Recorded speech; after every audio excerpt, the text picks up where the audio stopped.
जो पूर्ण संत होगा वो 5 विकारों से दूर होगा। कौन से 5 विकार? काम, क्रोध, लोभ, मोह और अहंकार। ये 5 विकार हैं, ये शत्रु हैं इंसान के। ये 5 विकार हमको उस परमात्मा से दूर रखते हैं। इन 5 विकारों पे जो है नियंत्रण किए बिना हम उस परमात्मा की प्राप्ति नहीं कर सकते, हम परमात्मा की भक्ति नहीं कर सकते। तो जो पूर्ण गुरु होगा, जो अधिकारी गुरु होगा, वो इन 5 विकारों से बिल्कुल दूर होगा, नजदीक भी नहीं होगा। काम यानी काम वासना, विषय भोग, स्त्री संपर्क, इसको कहते हैं काम वासना। जो पूर्ण गुरु होगा वो काम वासना से दूर होगा। इस काम वासना से यदि कोई दूर है इस पूरी सृष्टि में, तो केवल एकमात्र संत रामपाल जी भगवान है। संत रामपाल जी भगवान, क्योंकि भगवान कभी किसी स्त्री का संग नहीं करते। भगवान काम वासना विषय भोग से दूर होते हैं। अब आप कहोगे संत रामपाल जी ने तो शादी कर रखी है, उनके तो 2 बेटा 2 लड़कियां हैं। ये बातें आप उस समय समझोगे जब आप उनके सत्संग सुनना शुरू करोगे। ये खेल है परमात्मा के, एक पाखंड को जो है जड़ से समाप्त करने के लिए। क्योंकि यहां के जितने भी नकली जो ये धर्मगुरु हैं, पाखंडी हैं, 4 युगों से इन्होंने एक वो भ्रमणा फैला रखी है कि जो ब्रह्मचारी रहता है, जो ब्रह्मचारी होता है, वो ही परमात्मा की प्राप्ति कर सकता है। बाकी तो परमात्मा की प्राप्ति जो है वो हो ही नहीं सकती। तो उस परमात्मा ने उस भ्रमणा को जो है वो तोड़ने के लिए सांसारिक तौर पे आप और हमारी चरम दृष्टि को धोखा देते हुए उन्होंने खाली स्वांग रचा है। वो तो परमेश्वर है। भगवान को बच्चे पैदा करने के लिए संभोग की जरूरत नहीं है। वो तो चुटकियों में अपने वचन से, अपने शब्द से कुछ भी पैदा कर दे। अरे एक जादूगर थोड़ी बहुत कोई वो कला सीख के और जमीन से थोड़ी सी जो है वो मिट्टी उठाएगा और वो कपड़े के अंदर लेके जाएगा और 2 मंत्र बोल के फिर उसका वो कबूतर बना देगा। उसने पैदा किया गया कबूतर, संभोग से हुआ क्या वो कबूतर? 2 सेकंड लगती हैं उसको। नीचे से मिट्टी उठाएगा, उस कपड़े के अंदर हाथ डालेगा, छड़ी घुमाएगा और उड़ता हुआ कबूतर दिखा देगा।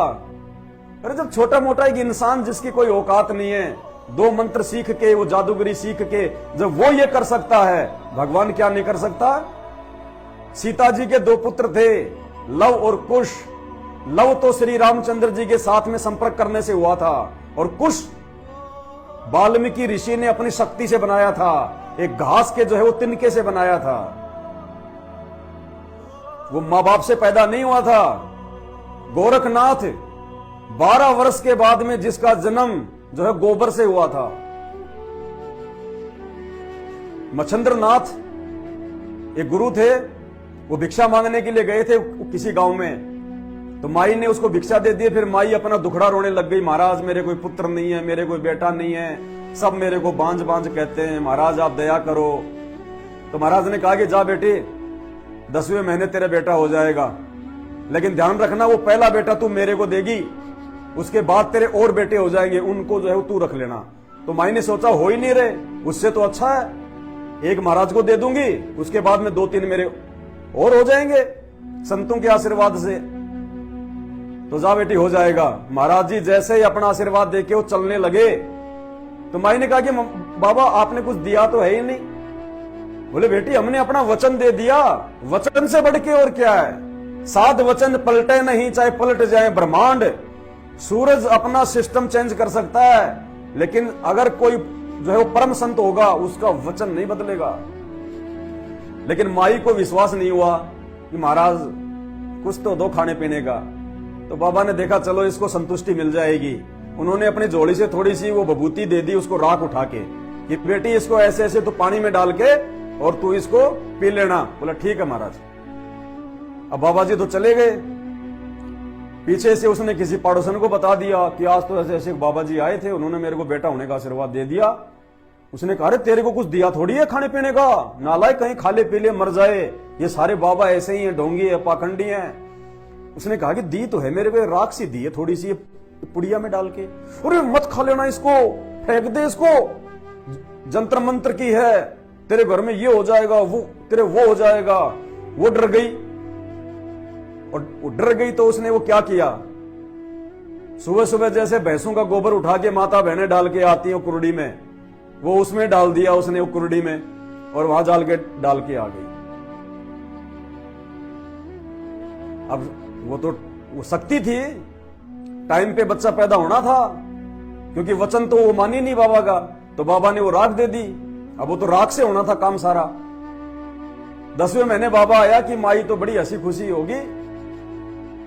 हाँ, 10-12 साल बाद में आया वो बाबा कि अब तो उसके बेटा भी हो गया होगा, बेटा जो है वो बड़ा भी हो गया होगा, अब क्यों ना मैं उसको ले आऊं, क्योंकि छोटे को तो ला नहीं सकता था, बच्चा दूध पिएगा तो बाबा जी उसको वो कहां से पिलाएगा।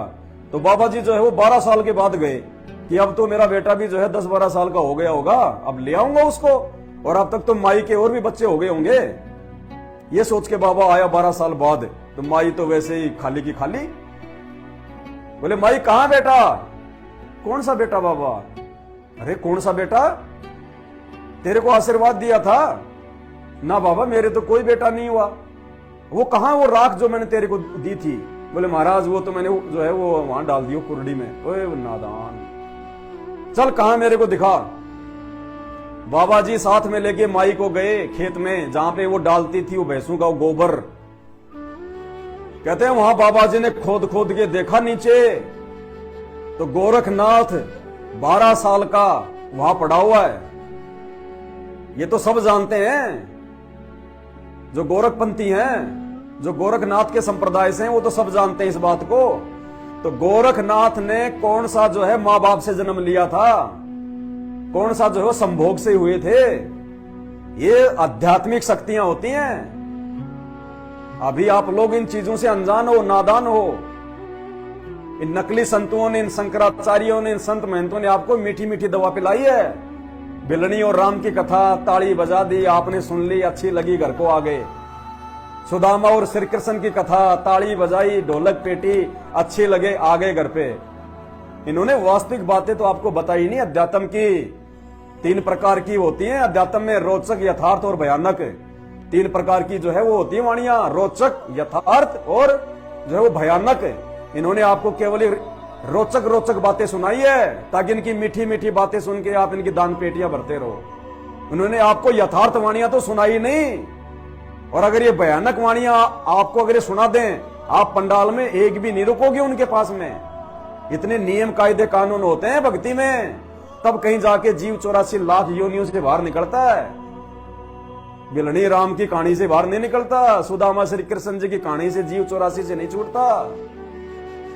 तो ये पावर होती है संतों की अध्यात्म में।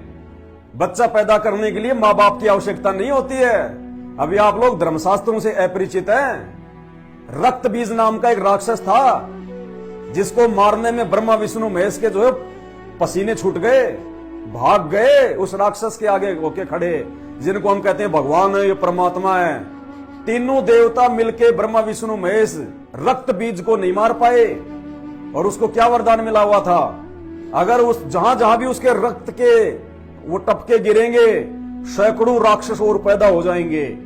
एक ही टपके से सैकड़ों राक्षस और पैदा हो गए। उसी समय जवान हाथों में हथियार ले लेके। श्रीमद देवी भागवत पुराण को पढ़ो, रक्त बीज का और दुर्गा का जो युद्ध हुआ था, ब्रह्मा विष्णु महेश का जो युद्ध हुआ था, अरे वो तो खून के टपके से पैदा हो रहे थे। कौन से माता पिता के संभोग से पैदा हो रहे थे? बिल्कुल जवान, खूंखार, दाढ़ी मूंछ, हाथों में हथियार। ये आध्यात्मिक शक्तियां होती हैं। इन नकली धर्मगुरुओं के पास में, संतों के पास में ये ज्ञान नहीं है। यथार्थ ज्ञान है ये यथार्थ ज्ञान आज संत रामपाल जी ने आके दिया है। संत रामपाल जी ने, इनके अलावा धरती पे किसी के पास इन शास्त्रों का वास्तविक ज्ञान नहीं है। तो 5 जो लक्षण होते हैं, काम, क्रोध, लोभ, मोह, अहंकार, ये उस परम संत को छूते भी नहीं है। परम संत तो अपने भक्तों के इन विकारों को दूर करता है धीरे धीरे। उसके कहां विकार होंगे? तो संत रामपाल जी का कोई बेटा बेटे नहीं है। इस बहम में ना रहना कोई कि संत रामपाल जी की जो है कोई पत्नी है। अरे श्री कृष्ण जी ब्रह्मा विष्णु महेश के अवतार, भगवान विष्णु के अवतार, छोटी सी शक्ति, जब ये नरकासुर को मार के, और नरकासुर ने जो 16,000 औरतों को अपने जेल में डाल रखा था, श्री कृष्ण जी ने उनसे शादी करी और 16,000 औरतों के साथ में 16,000 रूप बना के उन्होंने संभोग किए। ये तो परम संत है। श्री कृष्ण जी तो नाखून के बराबर भी नहीं है इनके, संत रामपाल जी के। जब आप उनके सत्संग सुनेंगे तब पता चलेगा आपको। इंसानों को समझाने के लिए भगवान भी इंसान ही बन के आएगा, और हमारी ये गलती होती है कि हम उसको अपने जैसा ही मान लेते हैं। बच्चा जब स्कूल में पढ़ने जाता है ना, तो टीचर भी उस बच्चे के जैसा ही होता है, लेकिन उसका दिमाग उस बच्चे के जैसा नहीं होता, उसकी ताकत, उसकी पावर उस बच्चे के जैसे नहीं होती। अगर उस बच्चे के जैसा ही है तो उस बच्चे को टीचर बनाने की जरूरत क्या है? वो अपने घर पे पढ़ लेता वो पुस्तक तो मार्केट में भी मिलती है, मार्केट में लाके अपने घर पे पढ़ लेता। वहां स्कूल में जाने की उसको क्या जरूरत थी? वो टीचर दिखाई जरूर जो है उस बच्चे के जैसा ही देता है कि ये भी इंसान और मैं भी इंसान, लेकिन वो टीचर ज्ञान में, बल में और बुद्धि में उस बच्चे से सैकड़ों गुना ऊपर होता है। तो संत रामपाल जी जो कि एक संत हैं, महापुरुष हैं, हम इंसानों को समझाने के लिए आए, तो इंसान ही बन के आना पड़ेगा। तो उनको एक सामान्य पुरुष, सामान्य व्यक्ति समझने की भूल ना करें। तो सबसे पहला उसमें क्या होगा लक्षण? काम नहीं होगा, वासना नहीं होगा, विषय भोग नहीं करेगा, वो संभोग से कोसों दूर होगा। और उसके जो भी बेटा बेटी होंगे उसके वचन के होंगे। वचन से तो उस भगवान ने पूरी दुनिया को रचा हुआ है, पूरी दुनिया उसके बेटा बेटी होते हैं, सब उसी परमेश्वर के बेटा बेटी है। कभी भी ये नहीं समझना चाहिए कि संत रामपाल जी के बेटा बेटी कोई विशेष है, नहीं। संत रामपाल जी के बेटा बेटी फिर भी धोखा खा सकते हैं। क्यों? दीपक नीचे हमेशा अंधेरा होता है। घर का जोगी जोगना, बाहर का जोगी सिद्ध। दीपक के नीचे हमेशा अंधेरा होता है, ध्यान रखना। हजारों किलोमीटर दूर का आदमी संत रामपाल जी के संपर्क में आके उनका ज्ञान समझ के उनको जान सकता, उनको पहचान सकता है, लेकिन संत रामपाल जी के बेटा बेटी धोखा खा सकते हैं, क्योंकि दीपक तले हमेशा अंधेरा होता है। तो पूरी दुनिया को संत रामपाल जी ने रचा है, सब उसके जो है वो बेटा बेटी है। उनकी नजर में कोई छोटा बड़ा नहीं, कोई अपना पराया नहीं, क्योंकि वो समदृष्टि है। अभी आपने 4 जो लक्षण अभी आपने देखे, तो जिसमें तीसरा लक्षण जो होता है वो है समदृष्टि कर जानी। वो सबको समदृष्टि के रूप में देखेगा। तो सबसे पहला जो 5 विकार हैं उनमें सबसे पहला विकार काम वासना, ये उस परम संत के बिल्कुल नजदीक भी नहीं होगी। यदि आपके गुरु में ये लक्षण हैं, ऊपर वाले 4 लक्षणों के साथ में, अकेला ये नहीं, क्योंकि बहुत सारे ऐसे हैं जो ब्रह्मचारी हैं, ये कहते हैं कि हम तो ब्रह्मचारी, हमने तो शादी नहीं करी।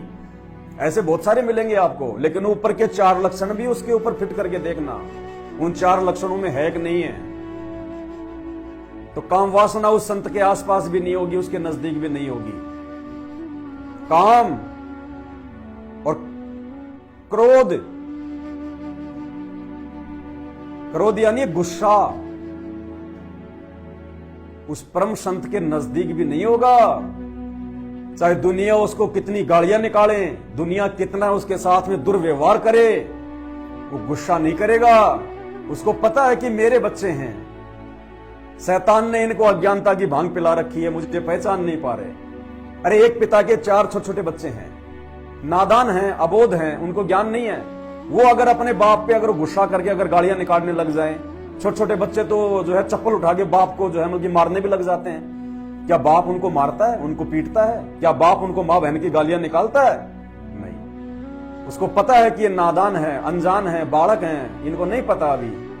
वो उल्टा उनसे प्यार करता है, वो उनकी उन बातों पे वो हंसेगा, ये देखो नादान है, मूर्ख हैं, अभी नहीं पता इनको, ज्ञान नहीं है इनको। तो जो परम संत होगा, जो गुरु बनाने का अधिकारी महापुरुष होगा, गुस्सा उसके आसपास भी नहीं होगा। जरा सा भी वो क्रोध लेस मात्र भी आपको दिखाई नहीं देगा।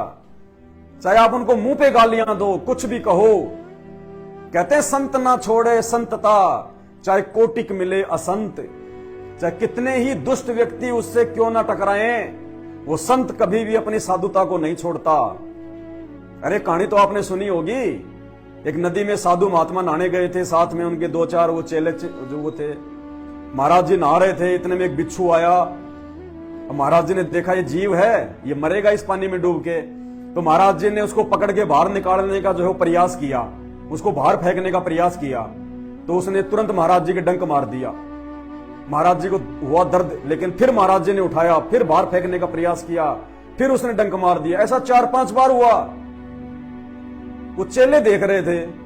चेलों ने कहा कि महाराज जी आप भी ना क्यों इस मूर्ख के जो है वो पीछे लग रहे हो, इसको मरने दो ना, इस नालायक को। आप इसको बचा रहे हो और ये आपको जो है काट रहा है। मरने दो इस नालायक को, डूबने दो इसको। तो महाराज जी ने कहा कि बेटा, जब ये जानवर होके अपना स्वभाव नहीं छोड़ रहा है, तो मैं साधु होके अपनी साधुता वाला स्वभाव क्यों छोड़ूं? अगर मैंने अपना स्वभाव छोड़ दिया और ये अपना स्वभाव नहीं छोड़ रहा, क्योंकि इसका स्वभाव ही है डंक मारना। कोई इसका अगर भला करे तो भी ये डंक ही मारेगा, इसका स्वभाव है। और साधु का स्वभाव होता है उसको कोई गाली दे, मारे, पीटे, उसका कोई बुरा करे तो भी वो दूसरे का जो है वो भला ही करेगा। जो तोकू काटा बोवे उसको बोतू फूल, तो है फूल को फूल है उसको है त्रिशूल। समय आने पे उस आदमी को 3 गुना ज्यादा भोगना पड़ेगा।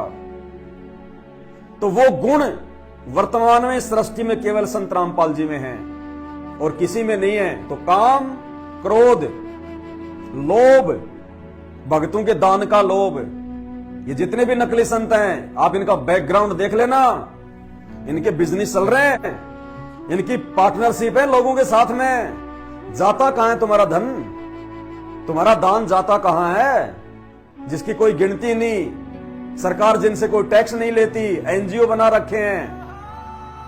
ये कहां जाता है इतना पैसा? ये तो खुद एक लंगोटे में रहते हैं दिखावे के लिए, सर पे बाल भी नहीं रखते। 300-400 रुपए के ये कपड़े पहन के रहते हैं, लाल लाल पीले पीले। कहां जाता है ये दान? ये सब काम धंधों में, ये बिजनेस में, व्यापार में, ये लोभी हैं, लालची है, मस्खरे हैं, ये लोभी हैं। तो जो वास्तव में जो गुरु होगा उसको कोई लोभ नहीं होगा संगत के पैसों का, चाहे को दे या ना दे। जो परमात्मा पूरी दुनिया चला रहा है, जिसने शैतान को भीख में 3 लोक दे रखे हैं, पृथ्वी, पाताल, स्वर्ग, 21 ब्रह्मांड दे रखे हैं, वो अपने भक्तों से दान नहीं मांगेगा। वो भिखारी नहीं है। दाता एक राम, भिखारी सारी दुनिया। राम का मतलब दशरथ पुत्र राम नहीं, राम का मतलब वो आदि राम, सबका राम, राम का भी राम। परमात्मा का नाम है राम। कहते हैं दाता एक राम, भिखारी सारी दुनिया। जिसने पूरी दुनिया को भीख दे रखी है। एक बड़े से बड़ा व्यापारी, बड़े से बड़ा सेठ भी सुबह उसी भगवान के हाथ जोड़ के अपना काम धाम शुरू करता है, अगरबत्ती करता है। वो राम, वो अल्लाह, वो सनातनी भगवान, वो संत रामपाल जी आज धरती पे। तो ये लोभी नहीं है, इसको इच्छा नहीं है। ये तो सतलोक का राजा है। तुमने तो नाम भी नहीं सुना अभी, सतलोक क्या है।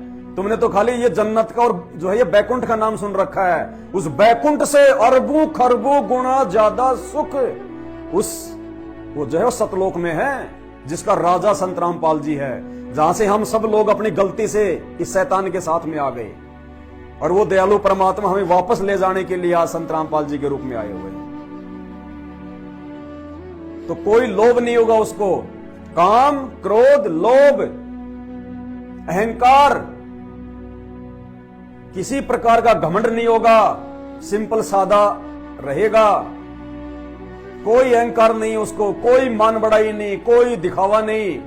और ये इनसे कोई ऐसा सवाल कर लो जो इनकी नॉलेज में नहीं है, फिर देखो क्या उल्टे सवाल करते हो। देवकी नंदन ठाकुर से एक बहन ने कोई सवाल कर लिया, बोले महाराज जी शिवलिंग के ऊपर जो ये दूध चढ़ा रहे हैं, ये दूध तो सारा बेकार जा रहा है, इससे अच्छा तो हम किसी भिखारी को पिला दें। भाई साहब के तेवर बदल गए। तेवर, तुमने कैसे कह दिया कि दूध जो है वो खराब हो रहा है, ये हो रहा है, वो हो रहा है। ये संतों के लक्षण नहीं, ये मस्खरों के लक्षण है। वो संत नहीं है। वो 5 विकार हैं उसके अंदर, 5 विकार हैं उसके अंदर। जैसे अग्नि काष्ठ के माही, व्यापक है पर दिखत नहीं। जैसे कोई लकड़ी होती है ना, उसके अंदर आग है लेकिन दिखाई नहीं दे रही, कैसे? उस लकड़ी को आप जी माचिस लगाओ, 2 मिनट में कोयला बन जाएगी धधकता हुआ। तो इसी प्रकार ये जितने भी नकली संत महात्मा शंकराचार्य हैं, ये अंदर से कुछ और ही हैं। 5 विकारों ने घेर रखा इनको। बाहर से नहा धो के पालिश पुलिस करके टीका टाका लगा के बिंदी बांदी लगा के लाल पीले कपड़े पहन के तो बड़े साधु दिखाई देते हैं, बड़े शांत दिखाई देते हैं कि ये तो बिल्कुल ये तो मतलब साधुता की न्याय मूर्ति है। और अंदर से उनके वही 5 विकार जो है वो कबड्डी खेलते रहते हैं। तो परमात्मा कहते हैं जैसे सर्प चंदन लिपटाई। सांप होता ना, जब वो चंदन के पेड़ से लिपट जाता ना, तो चंदन के पेड़ का तो स्वभाव है मतलब शीतलता देना, जो है वो ठंडक देना। तो उस समय वो सांप बिल्कुल ऐसे रहता, निढाल सुस्त, चंदन के पेड़ से लिपट के, और उसको जरा सा कोई छेड़ दे तुरंत फन उठा लेगा। तो कहते हैं जैसे सर्प चंदन लिपटाई, तन भया शीतल मगर जहर नहीं जाई। वो जहर ऐसे कैसा रहता उनके अंदर। तो जितने भी ये नकली संत हैं, एकमात्र संत रामपाल जी को छोड़ के आज पूरी धरती पे ये सारे के सारे चंदन के पेड़ से लिपटे हुए सांप की तरह हैं। अंदर से 5 विकार रूपी सर्पों ने घेर रखा इनको।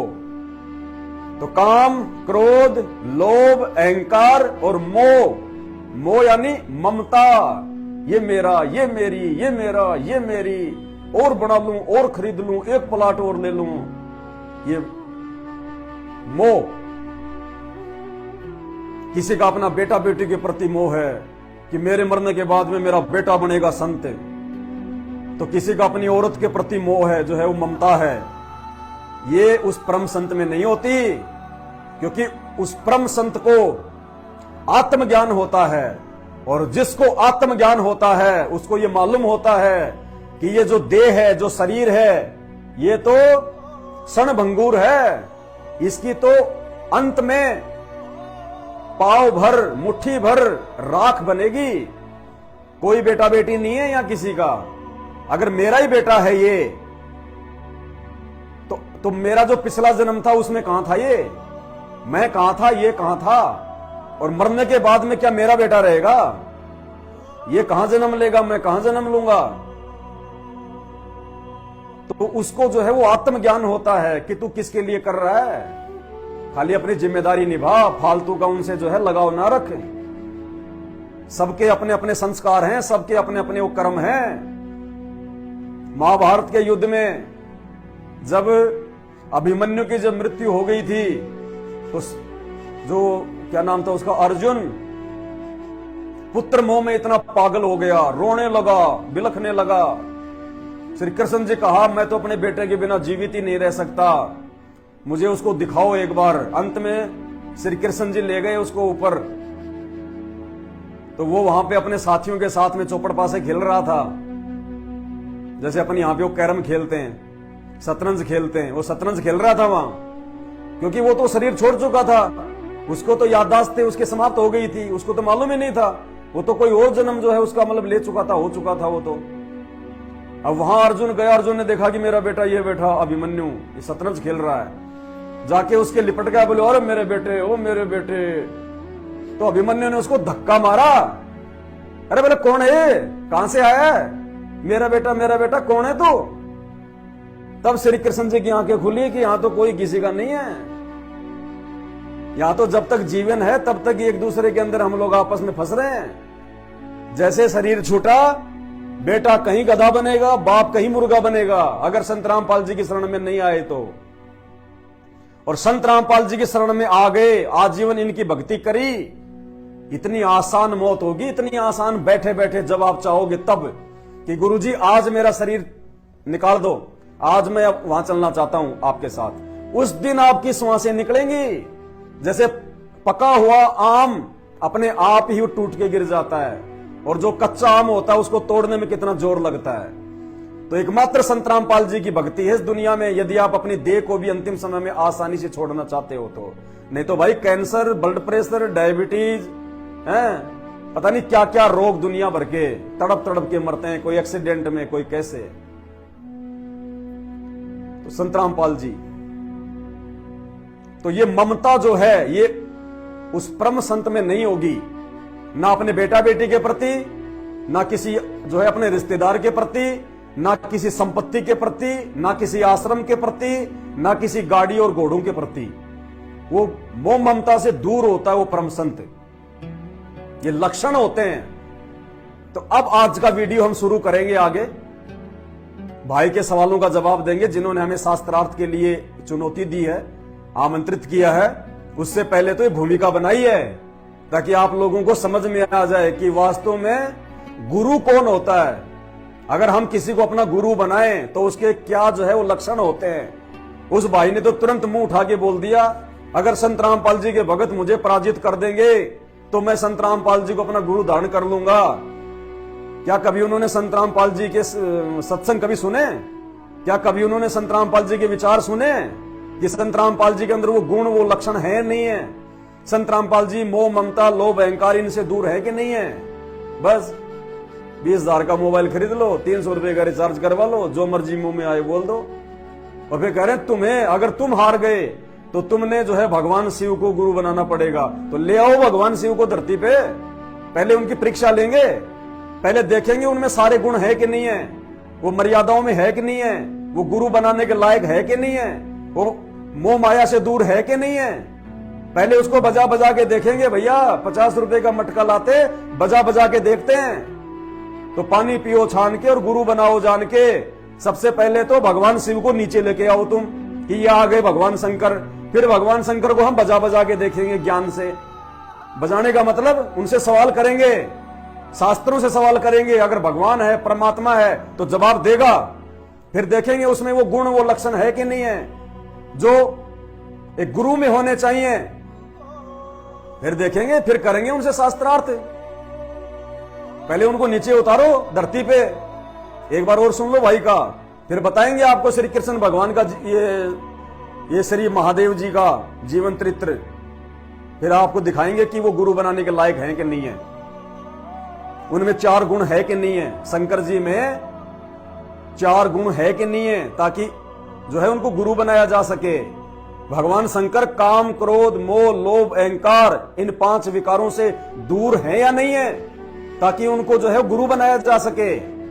इन शास्त्रों से देखेंगे, क्योंकि ये उनका जीवन चरित्र है, ये उन भगवानों का इतिहास है। जो भी उन्होंने जो खेल खेले हैं तो उनको चेक करेंगे, फिर उनको बजा बजा के देखेंगे। अगर वो सही निकलेंगे तो फिर आगे विचार करेंगे।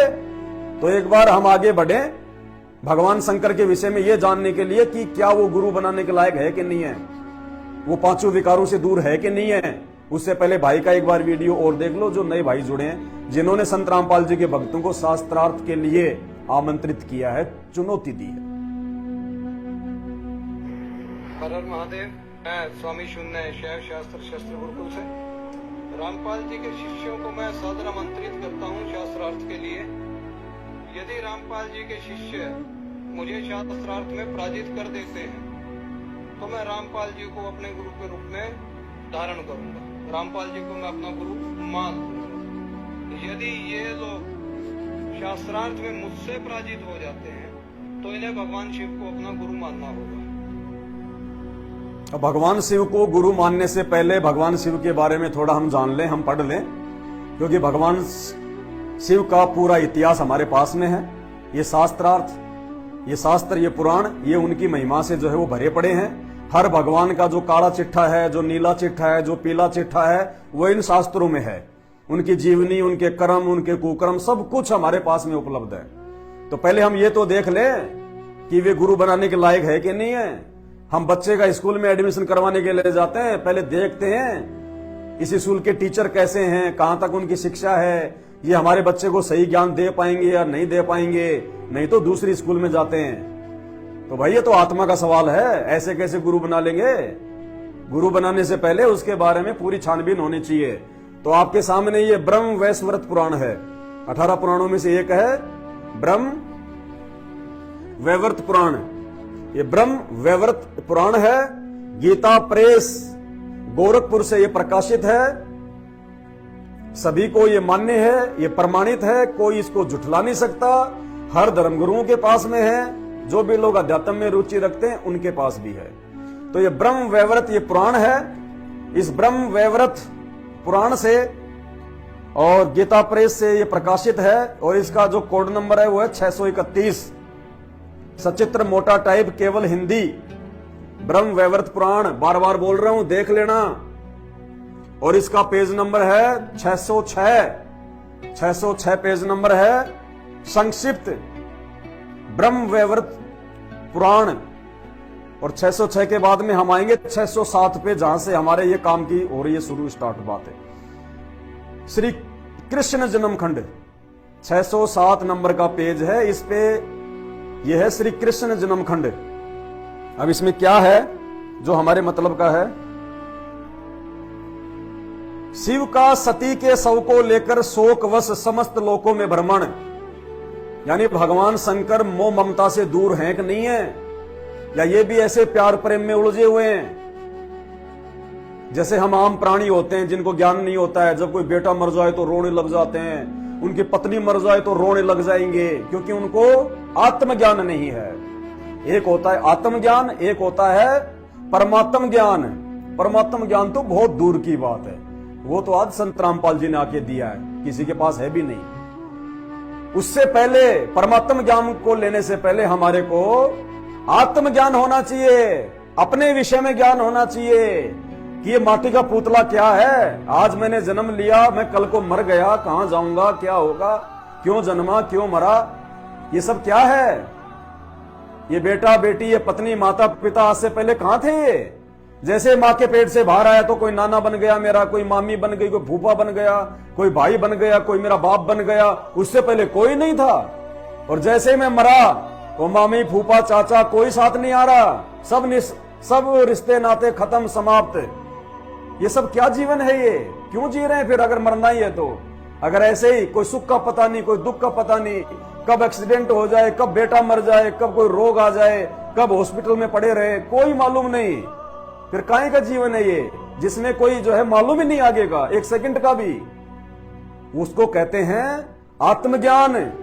जिसको इन बातों का ज्ञान हो जाए कि तू कौन है, कहां से आया है, कहां जाएगा, ये रिश्ते नाते क्या हैं, ये काल कौन है, शैतान कौन है, ये सृष्टि रचना क्या है, ये जीव का आत्म कल्याण जो है वो कैसे होगा, 84 लाख योनियों में जाने से हम कैसे बचें, इसको कहते हैं आत्मज्ञान।